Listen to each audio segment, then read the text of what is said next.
Stormy beginnings. The rain lashed against the windows of the Mitchells' grand suburban home, its rhythm like the relentless pounding in Sarah Mitchell's chest. Her trembling hands clutched the positive pregnancy test as if it might shatter and undo the truth it bore. At just 16, her world had been turned upside down in the cruelest, most unexpected way. This wasn't how her life was supposed to go.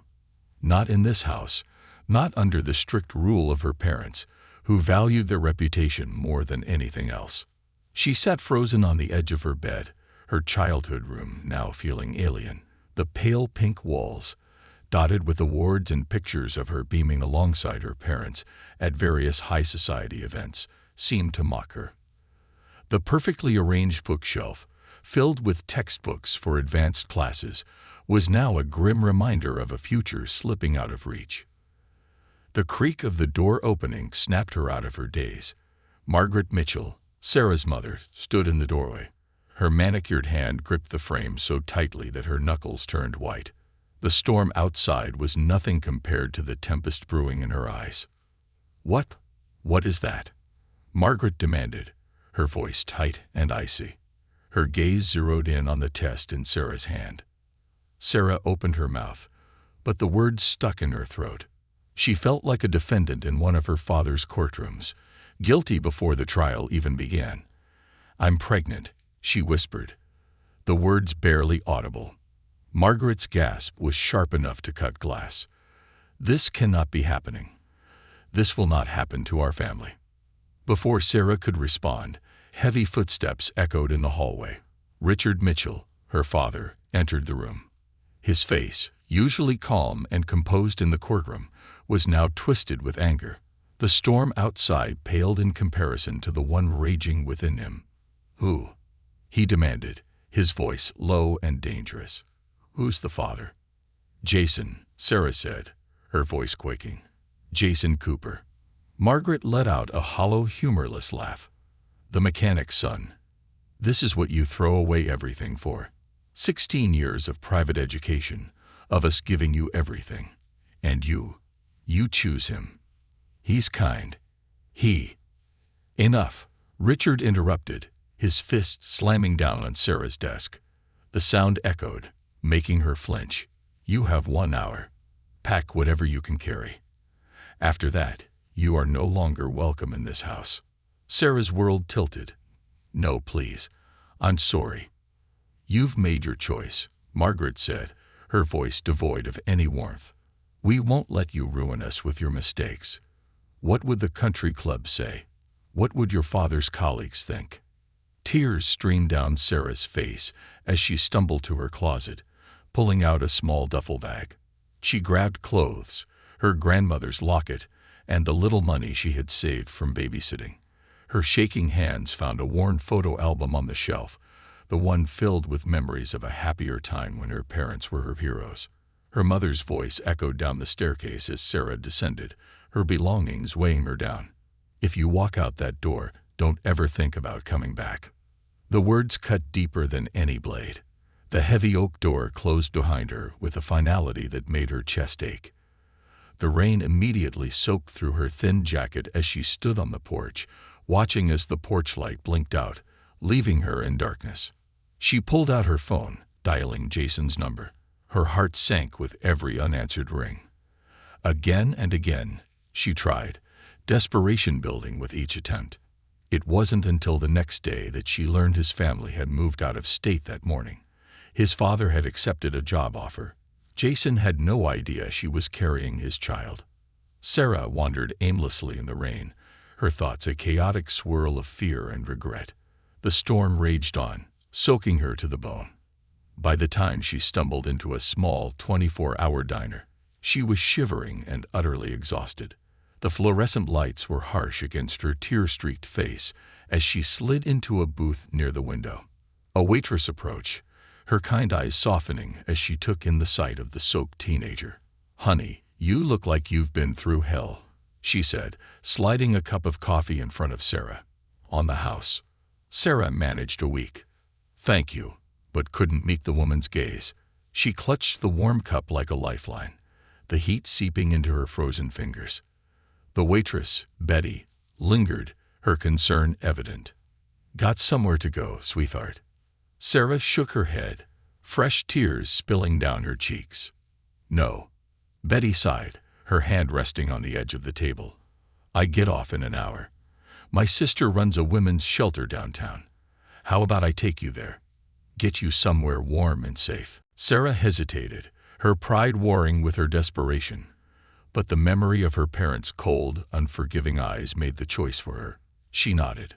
The shelter was a modest building on the edge of town, its warm lights a stark contrast to the darkness of the night. Inside, Sarah was greeted by Rosa, the shelter's director. A formidable woman with a no-nonsense demeanor, Rosa immediately took Sarah under her wing.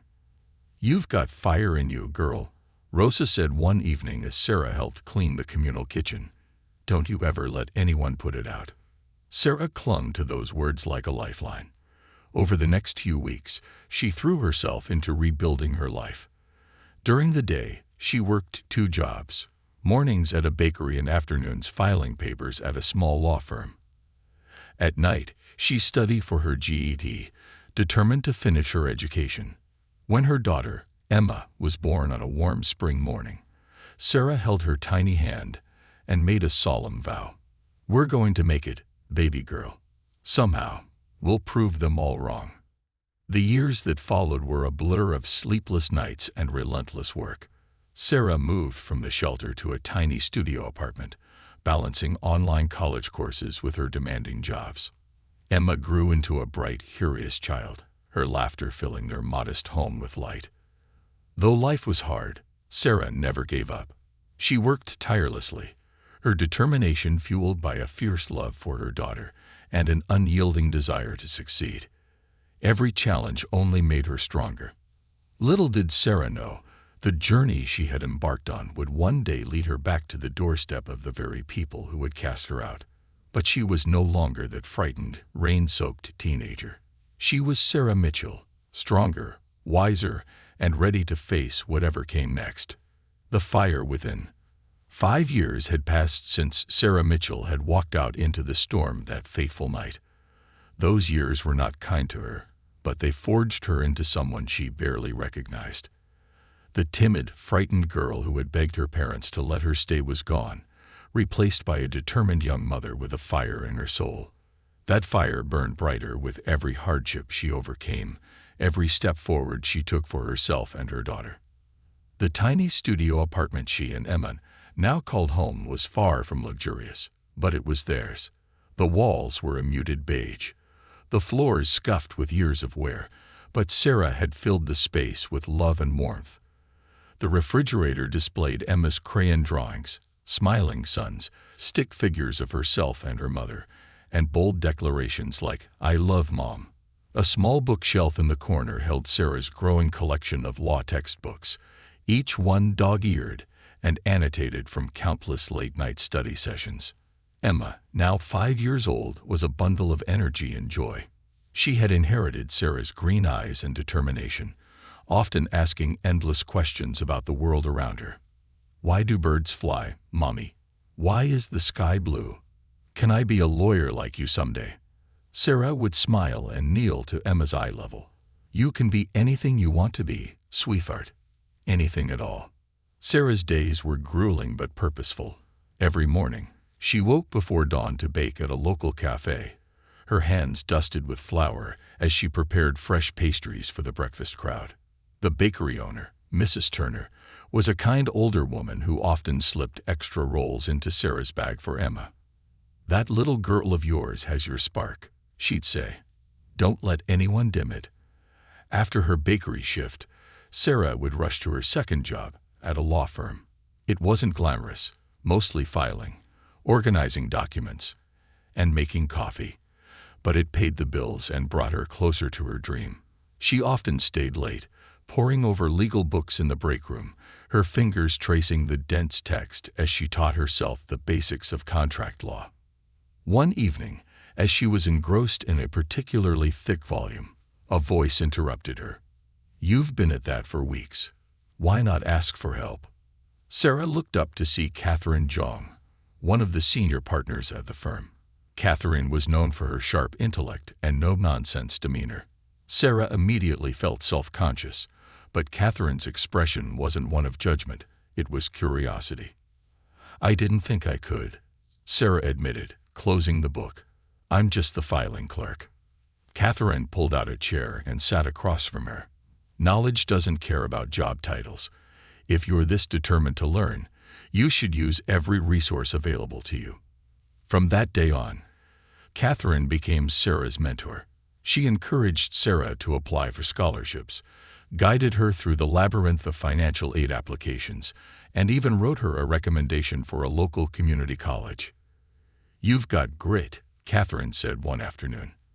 "That's more valuable than anything they can teach you in law school." Balancing school, work, and motherhood was a relentless grind. There were days when Sarah felt like she was barely keeping her head above water, her exhaustion threatening to pull her under.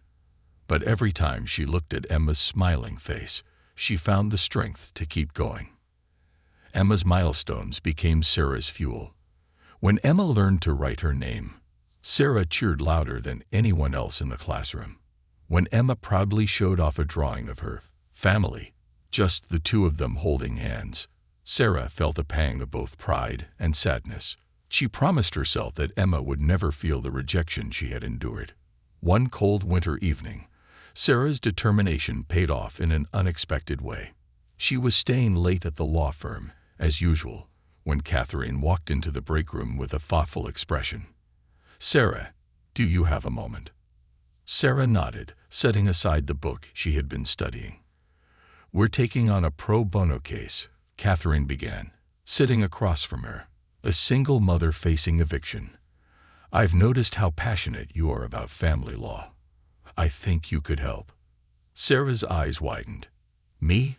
But I'm just a clerk." "You're much more than that," Catherine said firmly. "You have a unique perspective, one that could make a difference for this client. I'll guide you through it." That case became a turning point for Sarah. She poured her heart into helping the young mother, drawing from her own experiences to connect with the client. Together with Catherine, she crafted a compelling argument that ultimately saved the woman's home. When the judge ruled in their favor, Sarah felt an indescribable sense of accomplishment. Catherine beamed at her as they left the courthouse. "You've got a gift, Sarah. It's time you started believing in yourself." With Catherine's encouragement, Sarah applied to law school. The process was daunting, but Sarah tackled it with the same tenacity that had carried her through every challenge thus far. When she received her acceptance letter, she cried tears of joy, clutching Emma tightly as they danced around their tiny apartment. "Mommy's going to be a lawyer," Emma squealed, her laughter filling the room. "Not just any lawyer," Sarah corrected, kissing her daughter's forehead. "The best lawyer I can be." Law school brought new challenges, but Sarah faced them head-on. She moved with Emma to a small apartment near campus, juggling her coursework with part-time jobs and parenting. Her days were long and her nights even longer, but every step forward felt like a victory. Emma adjusted surprisingly well to their new life. She made friends at her new school and often sat at the kitchen table, drawing pictures while Sarah studied. "What are you reading now, Mommy?"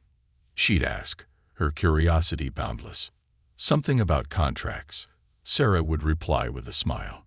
"Boring grown-up stuff." Emma would wrinkle her nose. "It doesn't look boring to you." Sarah laughed. "That's because I love it. When you love something, even the hard parts are worth it." By the time Sarah graduated with honors, she had built a reputation as a rising star in the legal world. Her professors admired her work ethic, and her peers respected her determination. Emma, now 10 years old, sat proudly in the front row during the graduation ceremony, clapping louder than anyone else. That evening, as they celebrated with takeout pizza in their apartment, Sarah reflected on how far they had come. She had proven to herself, and to the world, that she was capable of more than anyone had ever given her credit for. But there was still a part of her that carried the scars of her parents' rejection. As much as she tried to move on, the memory of that rainy night haunted her. She had built a life of strength and resilience, but deep down, she knew there was unfinished business. Little did she know, The next chapter of her journey would force her to confront the past she had worked so hard to leave behind. Sarah's journey through law school was not just a professional evolution. It was a personal metamorphosis.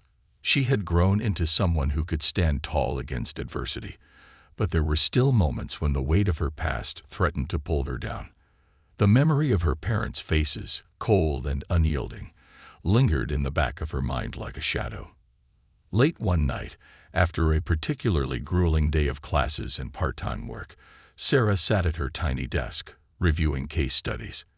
Emma was fast asleep in the next room, her soft breathing a comforting reminder of why Sarah worked so hard. A faint knock at the door startled her. When she opened it, Rosa, the director of the shelter where Sarah had stayed years ago, stood in the hallway, holding a box. Her face, weathered with age and wisdom, broke into a warm smile. "Rosa," Sarah exclaimed, pulling her into a hug. "What are you doing here?" "I was in town and thought I'd stop by," Rosa said, stepping inside. She placed the box on the table. "I found some things while cleaning the shelter's storage room. Thought you might want them." Sarah opened the box and gasped. Inside were the few belongings she had left behind when she first moved out of the shelter. Her old duffel bag, the photo album she had hastily packed that night, and a bundle of letters she had written to herself during those early lonely days. "Thank you," Sarah said, her voice thick with emotion. "I thought I'd never see these again." Rosa smiled, her eyes kind. "I've been keeping an eye on you, you know, watching you from a distance. You've made me proud, Sarah." As they talked, Sarah shared stories of her time in law school and her plans to focus on family law. Rosa listened intently, her expression thoughtful. "Do you ever think about going back?" Rosa asked gently. "Going back?" Sarah repeated, her stomach tightening. "To your parents," Rosa clarified. "Not for them, but for you. Sometimes, the only way to truly move forward is to face what's behind you." Sarah hesitated. "I've thought about it," she admitted, "but I don't know if I'm ready." Rosa placed a hand on her shoulder. "You're stronger than you think, Sarah. And when the time comes, you'll know what to do." That conversation lingered in Sarah's mind for weeks. She tried to push it aside, focusing on her coursework and her responsibilities as a mother, but the idea refused to let her go. It wasn't just about her parents. It was about closure, about reclaiming the part of her that had been left behind. One day, while organizing her notes for a class presentation, Emma wandered into the room, holding her tablet. "Mom," she said, her voice curious, "is this Grandpa?" Sarah's heart stopped as she looked at the screen. It was an article from the local newspaper, featuring a photo of her father, Judge Richard Mitchell. The headline read, "Local Judge Retires After Decades of Service, A Legacy of Justice." Sarah stared at the image, her father's familiar face staring back at her. His expression was as composed as ever, but to her, it was like looking at a stranger. Next to him stood her mother, Margaret, her silver hair perfectly styled, her posture as rigid as Sarah remembered. Emma tilted her head. "Why haven't I ever met them?" The question hit Sarah like a blow. She had spent years building a life for herself and Emma, but she had never prepared for this moment. She didn't know what to say. We don't really talk anymore," Sarah said finally. "Why not?" Emma asked, her voice filled with genuine curiosity. Sarah hesitated. "It's complicated." Emma didn't press further, but her words stayed with Sarah long after she had gone to bed. That night, Sarah sat alone at her desk, staring at the photo album Rosa had returned to her. She flipped through the pages, each picture a reminder of the life she had left behind. Her parents had been distant even then, their smiles more for the camera than for her, but they were still her family. For the first time in years, Sarah allowed herself to wonder what it would feel like to see them again. Not as the scared, rain-soaked teenager they had cast out, but as the woman she had become. A few weeks later, Sarah received a call that set everything in motion. Catherine had recommended her for a prestigious internship with a prominent legal aid organization, and the interview was scheduled for the following week. The catch: it was in Cedar Brook, her hometown. As Sarah hung up the phone, her chest tightened. Cedar Brook, the very place she had spent years avoiding. The thought of returning filled her with a mix of anxiety and resolve. That evening, as she and Emma shared a simple dinner of spaghetti and meatballs, Sarah broached the topic carefully. "Emma," she began, twirling her fork absently, "how would you feel about visiting Cedar Brook, just for a little while?" Emma's eyes lit up. "Isn't that where Grandma and Grandpa live?" Sarah nodded slowly. "Yes, it's also where I have a very important interview." "Will we see them?" Emma asked, her excitement palpable. "I don't know," Sarah admitted, "but if we do, I want you to remember something. Whatever happens, you're my family. You're the most important person in my life." Emma smiled, her trust in her mother unwavering. "I know, Mom." The drive to Cedar Brook was surreal. As Sarah navigated the familiar streets, memories flooded back with every turn. The park where she used to play as a child, the ice cream shop her parents would take her to on rare family outings, the high school she had left behind in disgrace. It all seemed both distant and too close for comfort. Their modest hotel room was a far cry from the grand Mitchell household, but it felt like home to Sarah and Emma. As Sarah prepared for her interview, Emma explored the room, chattering about the places she wanted to see. "Can we go to the park tomorrow?" Emma asked. "You said you used to love it there." "Maybe," Sarah said with a smile. "But first, I need to get through this interview." The next morning, Sarah dressed carefully in a tailored navy suit, her confidence bolstered by years of hard work. She kissed Emma on the forehead before heading out, her heart pounding with anticipation. The interview went better than she could have hoped. The panel was impressed by her experience and passion for family law, and by the end, Sarah felt a sense of accomplishment she hadn't felt in years. As she stepped out of the office building, her phone buzzed. It was Emma. "Mom," Emma said excitedly, "I found something online. There's a big party tonight at a place called the Cedar Brook Country Club. It's for Grandpa's retirement. Do you think we could go?" Sarah froze. The idea of walking into that party, of facing her parents and their world of polished perfection, was overwhelming. But Emma's voice, filled with hope and curiosity, tugged at her heart. "Let me think about it," Sarah said, her voice steady. As she walked back to the hotel, her mind raced. She had spent years avoiding her past, but now the opportunity to confront it was right in front of her. It wasn't just about her anymore. It was about Emma, about showing her daughter the strength to face even the most difficult challenges. By the time she reached the hotel, Sarah had made up her mind. She looked at Emma, her heart swelling with pride and love. "Let's get dressed," she said with a small smile. "We have a party to crash." Crashing the glass walls, the Grand Cedar Brook Country Club glowed under the soft light of hundreds of chandeliers. The expansive front lawn, meticulously manicured, was dotted with luxury cars and valettes dressed in crisp black uniforms. The air smelled of wealth and exclusivity. This was a world Sarah Mitchell had once belonged to, but had been cast out of like an unwanted fragment of a broken mirror. Sarah stood on the sidewalk outside the club, her breath visible in the chilly evening air. Next to her, Emma adjusted the hem of her simple blue dress, her excitement palpable. "Are you sure about this, Mom?" she asked, her green eyes sparkling with curiosity. Sarah's own nerves were a maelstrom of fear and resolve. "No," she admitted, smoothing the lapels of her tailored suit, "but sometimes we have to do things that scare us." Emma grinned. "Like when I tried to climb that big tree in the park." Sarah laughed softly, grateful for her daughter's innocence. Exactly like that.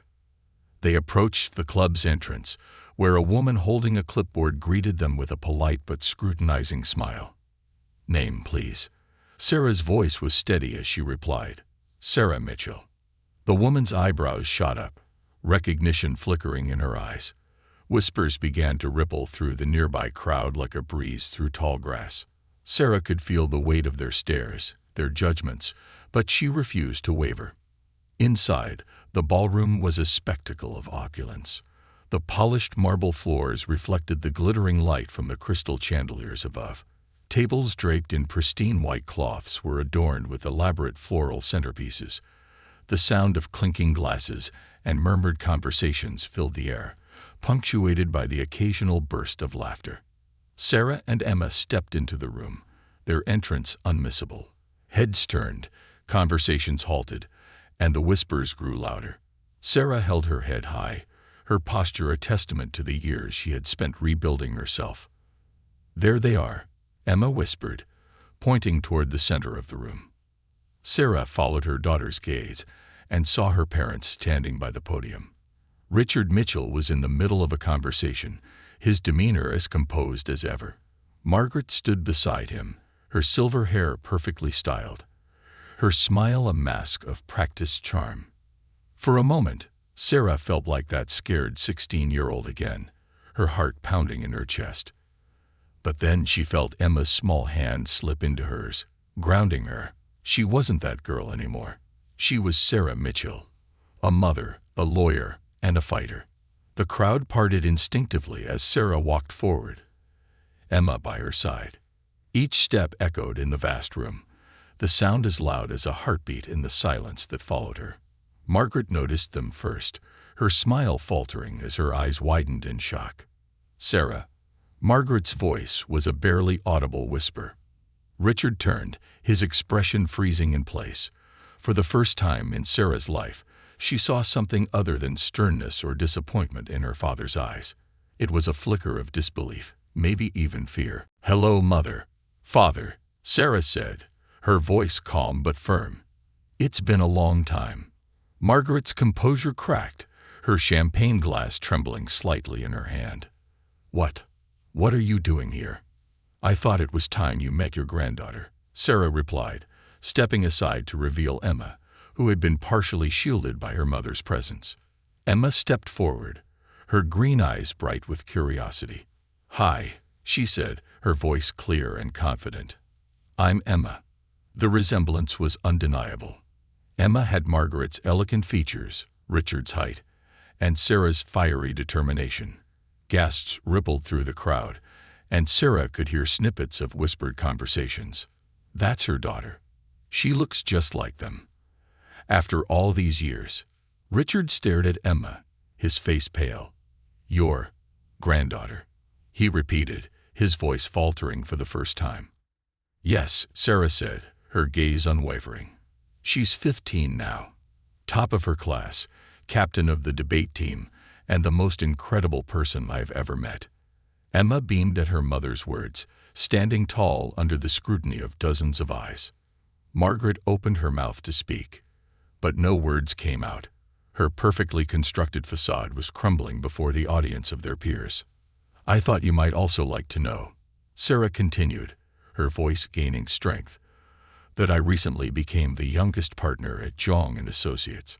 My specialty, family law, helping young mothers and children in crisis. It's funny, isn't it? How life can come full circle." The whispers in the crowd grew louder, and Sarah saw the cracks spreading through her parents' polished veneer. Richard, who had always been a master of control in the courtroom, looked utterly lost. Margaret, whose social poise had once been unshakable, seemed to shrink under the weight of the revelation. A familiar voice broke through the tension. "Sarah Mitchell," said Catherine Jong, stepping forward from the crowd. She was dressed in an elegant black gown, her sharp eyes scanning the room with practiced ease. One of the most brilliant minds I've had the pleasure of mentoring. Catherine's presence was like a shield, and Sarah felt a surge of gratitude. "Thank you, Catherine," she said, her voice steady. Catherine turned to the crowd, addressing them with the confidence of someone who knew her audience. "Sarah has built shelters for teenage mothers, won landmark cases for children's rights, and earned the State Bar Association's Young Lawyer of the Year award. She is a force to be reckoned with, and we're lucky to have her." The room was silent for a moment before polite applause began to ripple through the crowd. Sarah could see the wheels turning in her parents' minds as they tried to process what had just happened. The daughter they had cast out had returned, not as a failure, but as someone who had achieved more than they could have imagined. Margaret finally found her voice, though it was shaky. "Perhaps we should take this conversation somewhere private," she suggested, gesturing toward the club's library. "Leave the way," Sarah said, her tone cool but not unkind. The library was dimly lit and filled with the rich scent of leather and old books. The ornate furniture and dark wood paneling gave the room an air of formality that felt oddly appropriate for the confrontation that was about to unfold. Richard sank into one of the leather chairs, looking older than Sarah had ever seen him. Margaret stood near the fireplace, her hands trembling slightly as she clasped them together. "You've certainly developed a flair for the dramatic," Margaret said, her voice strained. "Ambushing us at a public event." Sarah's laugh was sharp, bitter. "Ambushing you? Is that what you think this is? Because the last time I checked, you were the ones who ambushed me.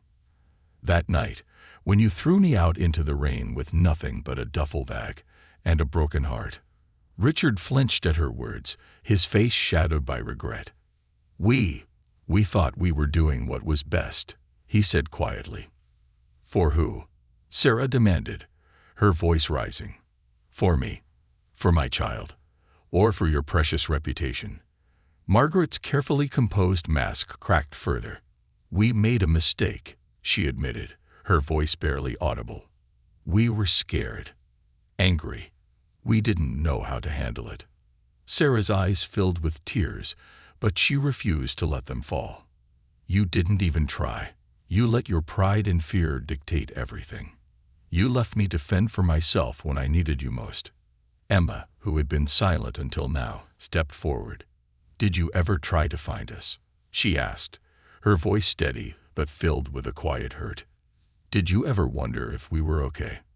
Margaret's lips trembled, but she said nothing. Richard bowed his head, his silence speaking volumes. "We kept track," he admitted after a long pause. "Discreetly. We knew you were alive.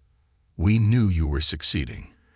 But each year it became harder to face what we had done." Sarah's chest ached at the confession, but it didn't erase the years of pain she had endured. "And yet, you never reached out. Not once." Margaret took a tentative step forward, her eyes glistening with unshed tears. "Sarah, I don't expect forgiveness. I don't even know if we deserve it. But please, let us try. Let us get to know Emma. Let us make things right." Sarah looked at her parents, their once unshakable confidence now replaced by vulnerability. She thought of Emma, of the life she had built despite everything. And she realized something. She didn't need their validation anymore. But maybe, just maybe, they could start anew, not for her, but for Emma. "Emma deserves the chance to know her grandparents," Sarah said finally, her voice soft but firm. "But this time, we do things on my terms." Richard and Margaret nodded, their expressions a mix of relief and remorse. It wasn't a resolution, but it was a beginning, a fragile, tentative step toward healing. As they left the library, Emma slipped her hand into Sarah's, her grip warm and steady. "I'm proud of you, Mom," she said, her voice filled with love. Sarah smiled, her heart swelling with gratitude. "I'm proud of us." Fragile threads of forgiveness. The days following the gala were a whirlwind of emotions for Sarah Mitchell. Returning to Cedar Brook had been daunting enough, but confronting her parents in such a public setting had reopened wounds she thought she had buried. Now, standing in the modest hotel room she and Emma had called home for the past week, Sarah stared out the window, her thoughts a chaotic mix of doubt and determination. Emma sat cross-legged on the bed, sketching in her notebook. "Do you think Grandma and Grandpa will call?" she asked, her voice curious but not accusatory. Sarah sighed, turning to face her daughter. "Maybe. But don't get your hopes up, okay? They've spent a long time being distant. Change doesn't happen overnight." Emma nodded, her expression thoughtful. "Do you think they're scared? Like you were scared to come back here?" The question caught Sarah off guard.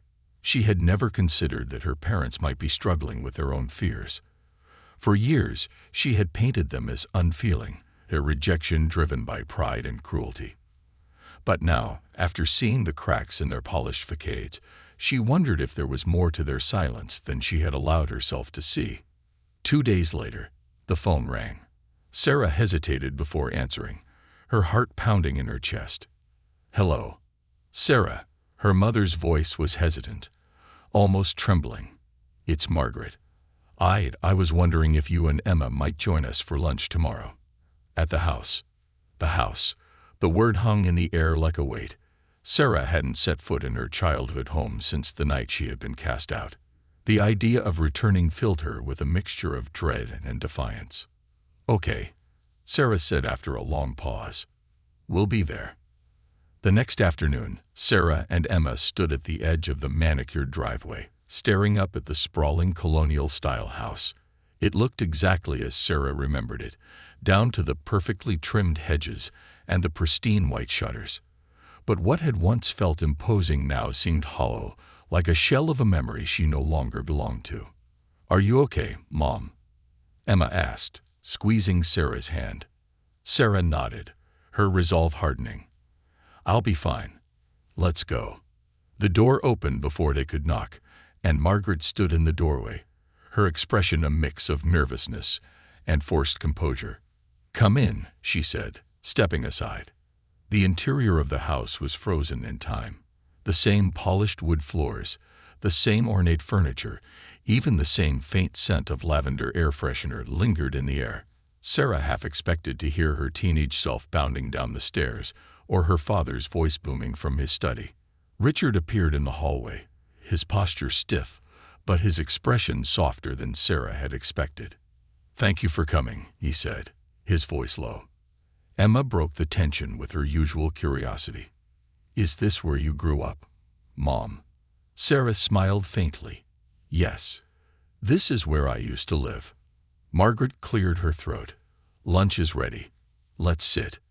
The dining room table was set with the same fine china Sarah remembered from countless family dinners. The sight of it stirred memories she wasn't ready to face, but she focused on Emma, who seemed unfazed by the tension in the air. The meal started with awkward small talk.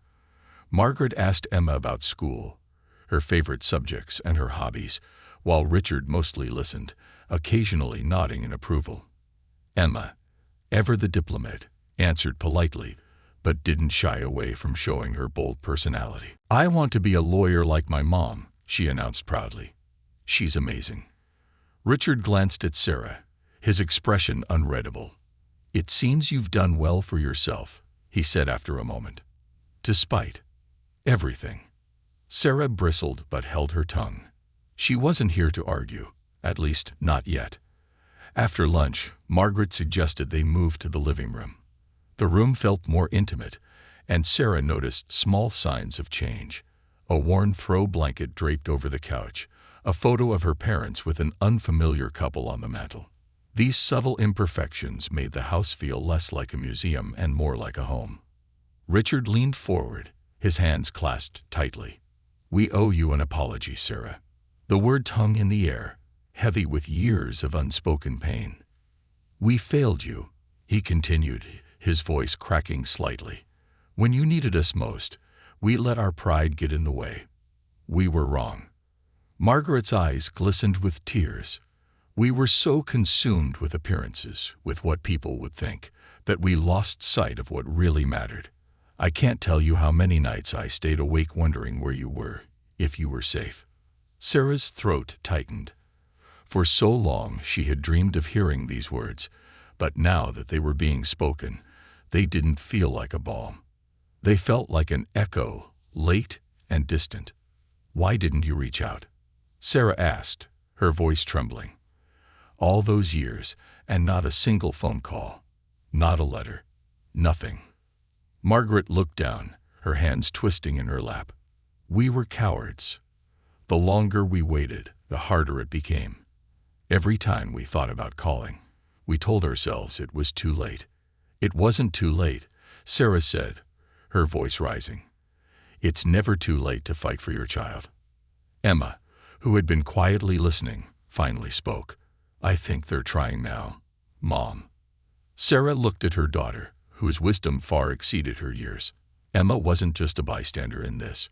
She was a bridge between the past and the present. Richard cleared his throat.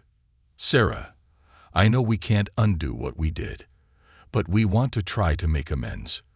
For Emma's sake, if not for ours. The visit ended on a tentative note. As Sarah and Emma walked back to their car, Margaret lingered on the porch, watching them leave with an expression that was both hopeful and hesitant. Do you think they mean it?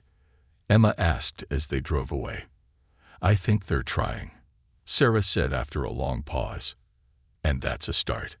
Over the next few weeks, Richard and Margaret made an effort to be present in Emma's life. They invited her over for Sunday dinners, attended her school events, and even joined her for a community debate competition. Sarah watched from the sidelines, her feelings a complicated tangle of pride and caution. One evening, after dropping Emma off at her grandparents' house, Sarah stayed behind to talk with Margaret. They sat in a living room, a quiet tension filling the space. I spent years hating you, Sarah admitted, her voice raw. Every success I've had, every step forward I've taken, was driven by the need to prove you wrong. Margaret's eyes filled with tears. I deserve that. But, Sarah continued, Emma deserves a chance to know you. And if she's willing to forgive, maybe I can too. Margaret reached across the couch, placing her hand over Sarah's. Thank you for giving us a chance. It wasn't a resolution, but it was a beginning. And sometimes beginnings were enough. The quiet warmth of the Mitchells' living room was a stark contrast to the icy silence that had once dominated Sarah's memories of the house. Margaret's trembling hand on Sarah's spoke volumes, a gesture that carried a weight of regret, hope, and a plea for forgiveness. Sarah hesitated, feeling the old wounds stirring within her. Forgiveness was not a gift she could hand over lightly, nor one she felt her parents deserved outright. But Emma's innocent, unwavering optimism had softened her resolve just enough to allow her to consider the possibility. Mom, Sarah began, her voice steady but heavy with emotion. This doesn't mean everything is okay. It doesn't erase what you did or how you made me feel. But if you're willing to put in the effort, for Emma's sake, I'll try. Margaret's eyes filled with tears. She gripped Sarah's hand tighter, nodding silently, words failing her. The woman who had once cast her out for the sake of appearances now sat before her, stripped of pretense, desperately trying to rebuild a bridge she had burned. The weeks that followed were a delicate dance of rebuilding trust. Emma, unburdened by the scars of the past, flourished under the attention of her grandparents. She soaked up their stories, learned about their hobbies, and even convinced Richard to teach her how to play chess. Sarah watched from the sidelines, her feelings a mix of pride and trepidation. One Sunday afternoon, during a family lunch at the Mitchells' house, Emma brought out her sketchbook. Grandpa, I made this for you, she announced, placing the book on the table. Margaret and Richard leaned in, their eyes softening as they took in the colorful drawings. One page featured a picture of the entire family: Sarah, Emma, Margaret, and Richard, standing together in front of the house. This is beautiful, Emma, Richard said, his voice thick with emotion. Thank you. Emma beamed, her joy contagious. Now it's really a family, right, Mom? Sarah's breath caught in her throat. She forced a smile, nodding at her daughter. Yes, sweetheart. Margaret looked up from the drawing, her gaze meeting Sarah's. We've missed so much, she said quietly. We can't change the past, but I hope we can create new memories. For all of us. Sarah studied her mother's face, searching for sincerity. For the first time, she saw something genuine. It wasn't just guilt. It was a desire to mend what had been broken. Despite the progress, the process wasn't without its setbacks. Richard struggled to express his emotions, often retreating into silence when the past was brought up. Margaret occasionally fell back into her old habit of worrying about appearances, making comments that reminded Sarah of the woman who had once valued reputation over her own daughter. During one particularly tense dinner, Margaret remarked on Sarah's wardrobe. You've accomplished so much, Sarah. Maybe it's time to update your look, something more fitting for your success. Sarah's jaw tightened. You mean something more fitting for your standards? Margaret flinched but recovered quickly. That's not what I meant. I just want you to feel confident. I don't need your approval to feel confident, Sarah snapped, her voice cutting through the room like a knife. Emma, sitting between them, looked from her mother to her grandmother with wide eyes. Why are you fighting? She asked softly. The question hung in the air, a reminder of what was at stake. Margaret sighed, her shoulders slumping. I'm sorry, Sarah. I didn't mean to criticize. Old habits die hard, I suppose. Sarah took a deep breath, her anger ebbing. I know you're trying, but comments like that make it hard to believe you've really changed. I have, Margaret said, her voice trembling. I know it will take time to prove that to you, but I'm not the same person I was. Sarah nodded slowly. Then show me. One evening, as Sarah was helping Emma with her homework, her phone buzzed.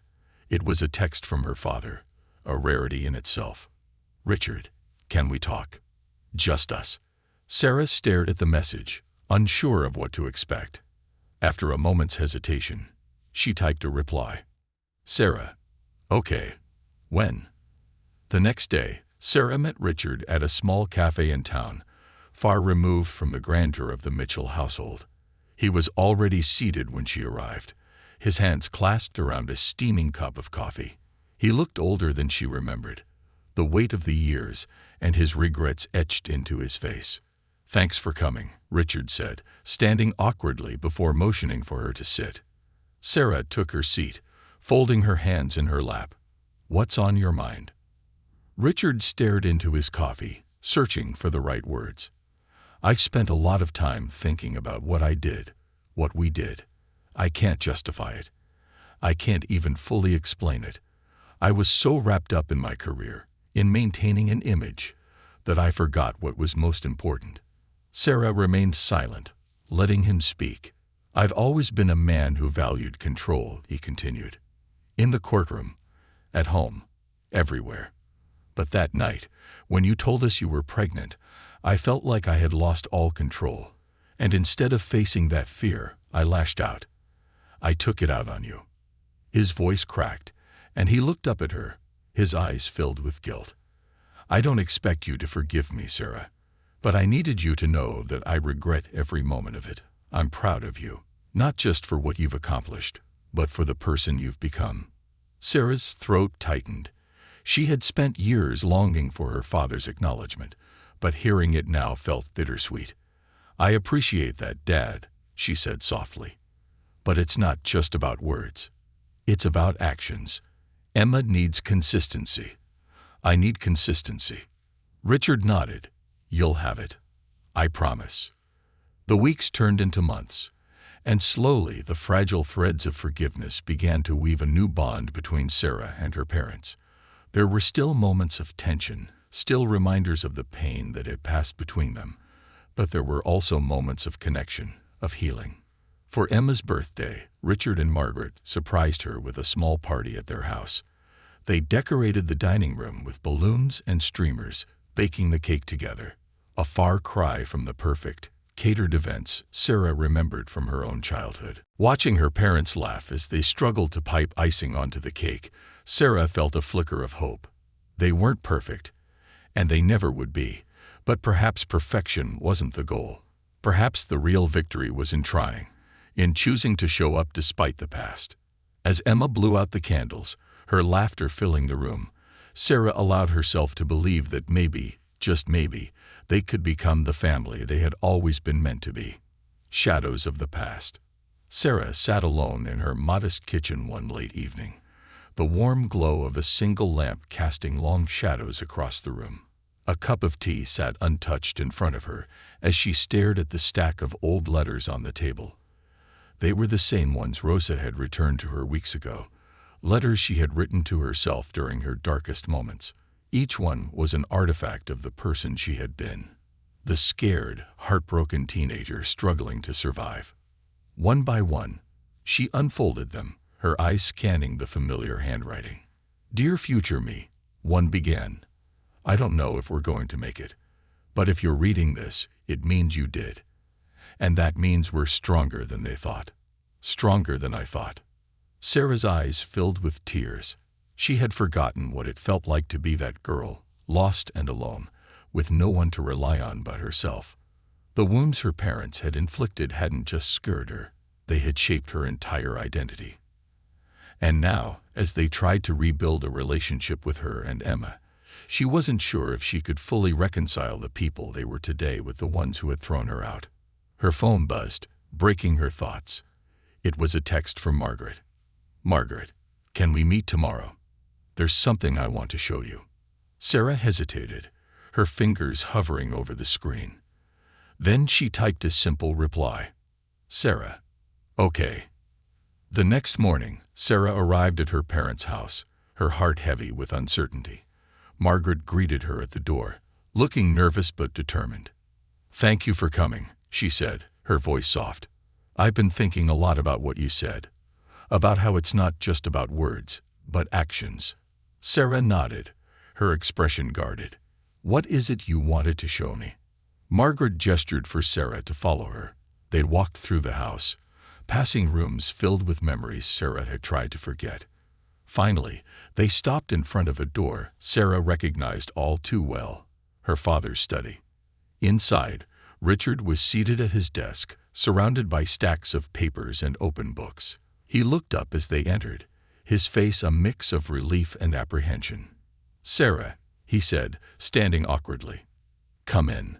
Sarah stepped into the room, her eyes scanning the familiar space. The heavy oak desk, the wall of law books, the framed certificates. It was exactly as she remembered, yet it felt foreign now, like stepping into someone else's life. "What's this about?" she asked, her tone cautious. Margaret handed her a folder. "This," she said, her voice trembling, "is everything we've been working on for the past few weeks." Sarah opened the folder and frowned as she scanned the documents inside. They were detailed plans for a scholarship fund, specifically for teenage mothers pursuing education. "It's called the Mitchell Resilience Fund," Margaret explained. "We've been in touch with local schools, shelters, and community organizations to set it up. We want to help young women who were in your situation, women who need a second chance, just like you did." Sarah's breath caught in her throat. She looked up at her parents, her emotions a storm of disbelief, gratitude, and lingering hurt. "Why?" she asked, her voice barely above a whisper. Richard spoke this time, his tone uncharacteristically vulnerable. "Because we can't change what we did to you, but we can make sure no one else has to go through what you did. It's not enough, Sarah. It will never be enough. But it's a start." Sarah sat down heavily in one of the leather chairs, her mind racing. For years, she had resented her parents for their inaction, their refusal to acknowledge the pain they had caused. Now they were trying to turn that pain into something meaningful, something that could help others. "It's a good idea," Sarah said finally, her voice thick with emotion. "But it's not going to fix everything." "We know," Margaret said, her eyes glistening with tears. "But we want to try." In the weeks that followed, Sarah found herself cautiously working with her parents on the scholarship fund. It was a strange and sometimes painful process, forcing them to confront not only the logistics of the program, but also the lingering wounds of their shared history. Margaret proved to be surprisingly passionate about the project, throwing herself into research and outreach. She contacted local shelters, met with school administrators, and even attended community events to promote the fund. Sarah watched her mother with a mix of admiration and disbelief, wondering if this was the same woman who had once valued appearances over everything else. Richard, for his part, used his connections in the legal community to secure funding and support. He was less vocal than Margaret, but his actions spoke volumes.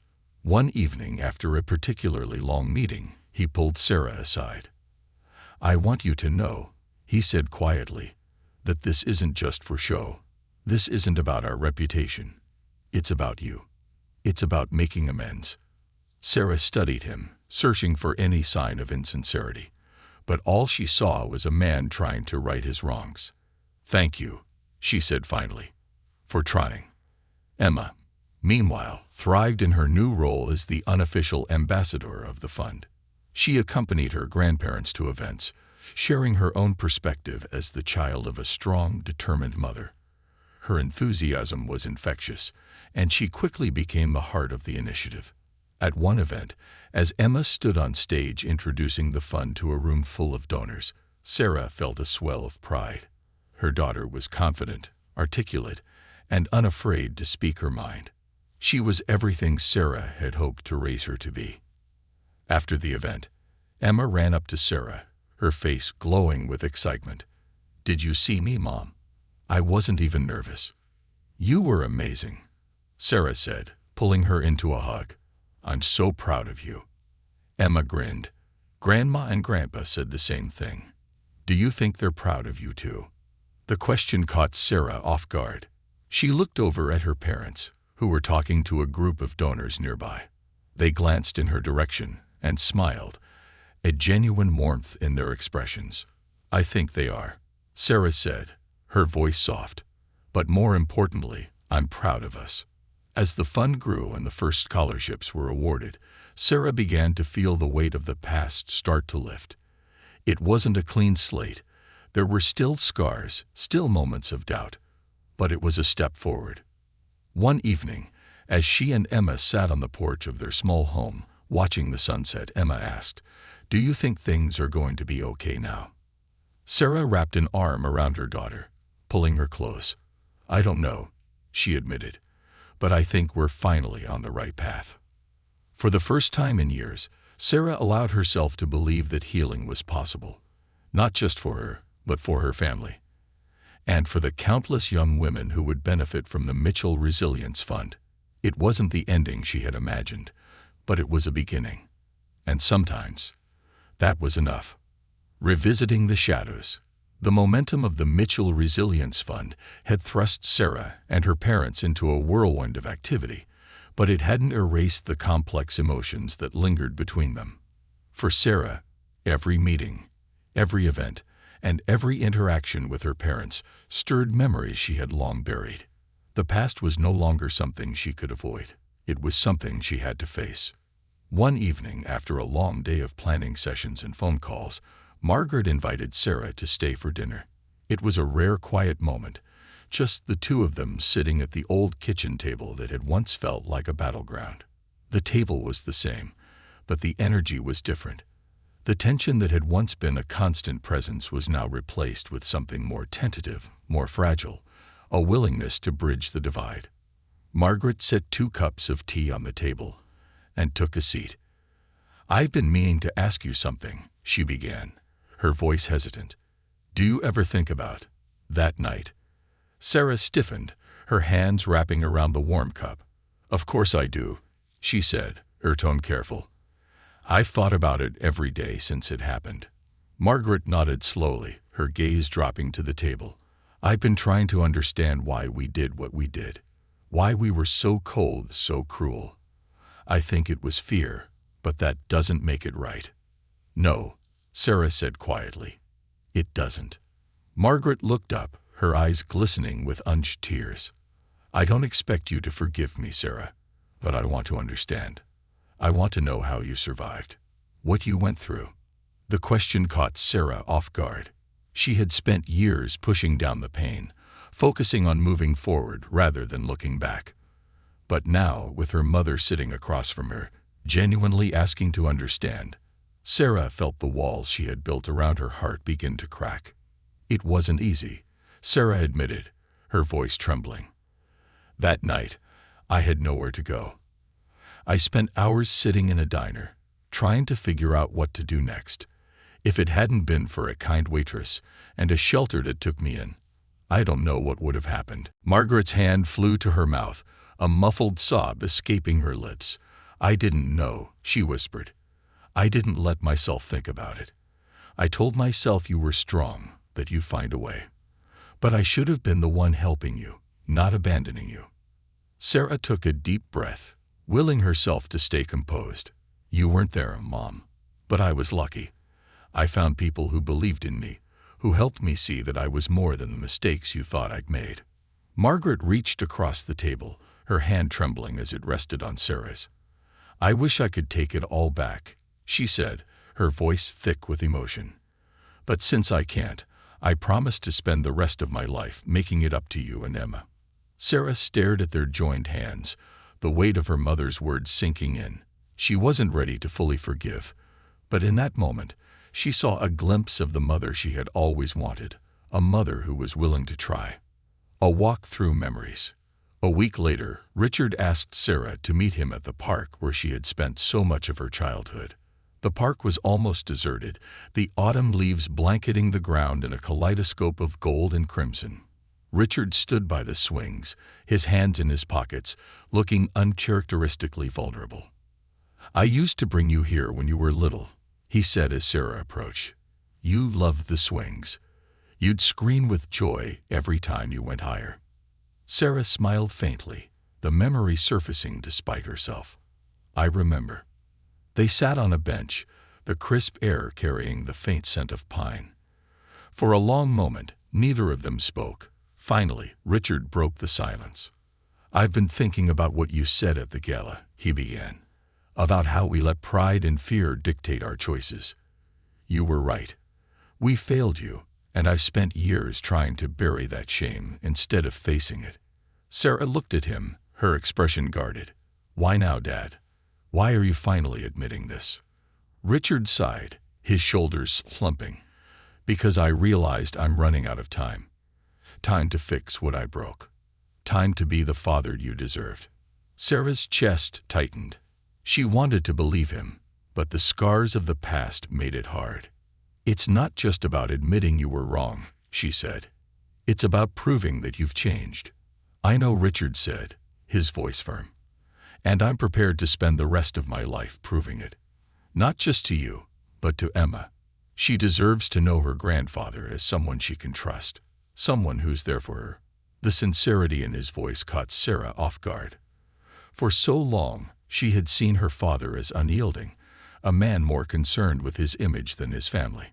But now, as he sat beside her, his regret laid bare, she saw a glimpse of the man he could become. "I want that too," Sarah said finally, "for Emma, and maybe, someday, for us. A family united." As the months passed, the Mitchell Resilience Fund began to make an impact. The first group of scholarship recipients shared their stories at a community event, their gratitude shining through their words. Sarah sat in the audience with Emma, watching as young women who reminded her of her younger self, spoke about their dreams and the opportunities the fund had given them. Margaret and Richard stood beside the podium, their expressions a mix of pride and humility. When Margaret took the microphone to address the crowd, her voice trembled with emotion. "This fund is about second chances," she said. "It's about recognizing the strength and resilience of young women who refuse to let their circumstances define them. And it's also about redemption, about finding the courage to right the wrongs of the past." Her words struck a chord in Sarah's heart. For the first time, she felt a flicker of something she hadn't allowed herself to feel in years. Hope. Hope that her parents' efforts were genuine. Hope that their family, fractured as it had been, could find a way to heal. That night, as they gathered in the Mitchells' living room for a quiet celebration, Emma climbed onto her grandfather's lap, showing him her latest sketch. Margaret sat beside Sarah on the couch, her hand resting lightly on her daughter's shoulder. "I know we have a long way to go," Margaret said softly. "But thank you for giving us this chance." Sarah looked at her mother, the woman who had once cast her out and was now working tirelessly to make amends. "Thank you for taking it," she replied. As Emma's laughter filled the room, Sarah felt a warmth she hadn't known in years. It wasn't a perfect picture. There were still cracks, still pieces that needed to be mended. But it was real. And for the first time, she believed they could be a family again. A new foundation. The crisp air of early spring carried a promise of renewal as Sarah Mitchell walked into the town hall auditorium. It was a day she never thought she would see, the official launch of the Mitchell Resilience Fund. The modest venue was filled with chatter, laughter, and an energy that felt transformative.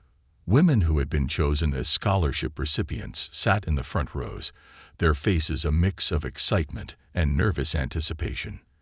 Behind them, community leaders, educators, and supporters mingled, their voices a soft hum of encouragement. Sarah stood near the stage, smoothing the fabric of her navy blue suit. Next to her, Emma bounced on her toes, holding a small stack of note cards. "Do you think they'll like my speech?" she asked, her voice bubbling with enthusiasm. "They're going to love it," Sarah assured her, placing a hand on her daughter's shoulder. "Just speak from your heart." Emma grinned, her confidence contagious. "Like you always do." Sarah chuckled. "Exactly." The event began with a few introductory remarks from the mayor and a representative from the local women's shelter, both of whom praised the fund's mission. Then Margaret and Richard took the stage together, a united front that still felt strange to Sarah. Margaret wore a simple yet elegant dress, her silver hair framing her face, while Richard looked every bit the composed judge in a tailored gray suit. Yet their expressions were different, softer, more human.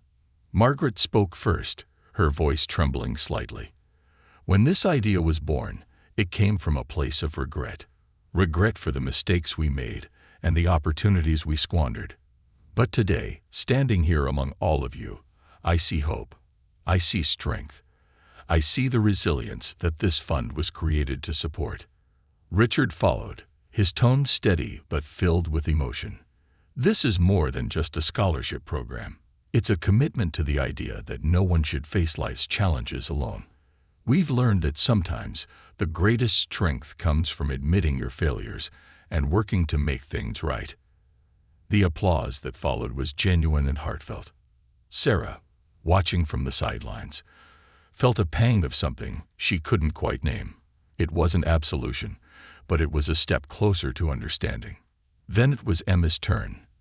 As she stepped onto the stage, the audience quieted, their attention drawn to the poised teenager with a spark in her green eyes. She adjusted the microphone, glancing down at her note cards before setting them aside with a smile.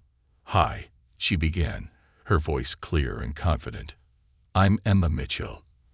I'm 15, and I'm the daughter of the strongest, most amazing person I know." The crowd chuckled softly, and Sarah felt a lump rise in her throat. "My mom, Sarah Mitchell, is the reason I'm standing here today," Emma continued. "She taught me what it means to be brave, to work hard, and to never give up, no matter how hard life gets. She's also the reason this fund exists, because she knows, better than anyone, what it's like to need help and not have it." Emma paused, her gaze sweeping the audience. "This fund isn't just about money. It's about hope. It's about giving people the chance to dream again, to believe in themselves. And I'm so proud of my mom, my grandparents, and everyone who made this possible." The room erupted into applause, and Emma beamed as she stepped down from the stage. Sarah pulled her into a tight hug, her heart swelling with pride. "You were incredible," she whispered. "Thanks, Mom," Emma said, grinning. "I learned from the best." As the event wound down, Sarah found herself standing alone near the back of the room, watching as the scholarship recipients mingled with donors and community members. It was a scene she had never imagined. Her parents engaging with the very people they once would have dismissed, their conversations filled with genuine interest and care. Margaret approached, holding 2 cups of coffee. "I thought you might need this," she said, handing one to Sarah. "Thanks," Sarah replied, taking the sip. They stood in silence for a moment, watching the room together. "I'm proud of you," Margaret said finally, her voice soft. "Not just for today, but for everything.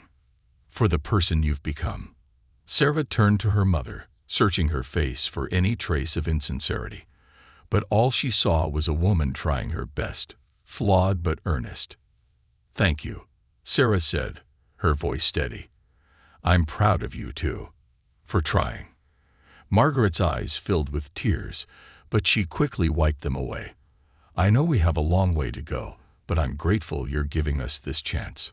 Sarah nodded, her chest tight with emotion. Me too. Later that evening, after the event had ended and the auditorium had emptied, Sarah and her parents stood outside together under the glow of the streetlights. Emma was a few feet away, chatting animatedly with one of the scholarship recipients about art and dreams for the future. "It feels strange," Sarah admitted, breaking the silence, "to be here with you, to feel like we're rebuilding." Richard nodded, his expression somber. "It's not lost on me how much we don't deserve this chance, but I'm grateful for it. For you. I don't think forgiveness is about deserving," Sarah said quietly. "It's about wanting to move forward. For me, for Emma, and maybe even for you." Margaret reached out, her hand brushing Sarah's arm. "We'll keep working to prove ourselves, Sarah, every day." "I know," Sarah replied, her voice soft. "And that's enough for now." As they drove home, Emma chattered excitedly in the passenger seat, recounting every detail of the event. Sarah listened, her heart lighter than it had been in years. When they pulled into their driveway, Emma turned to her with a wide grin. "You're happy, aren't you, Mom?" Sarah smiled, her eyes shimmering with unshed tears. "I think I'm getting there." Emma leaned over, hugging her tightly. "Me too." As they stepped inside their cozy home, Sarah felt a deep sense of peace. The past wasn't erased, and the wounds weren't fully healed, but the foundations of something new, something stronger, were finally being laid. And for the first time in years, Sarah Mitchell allowed herself to believe in the possibility of a future filled with hope, love, and family.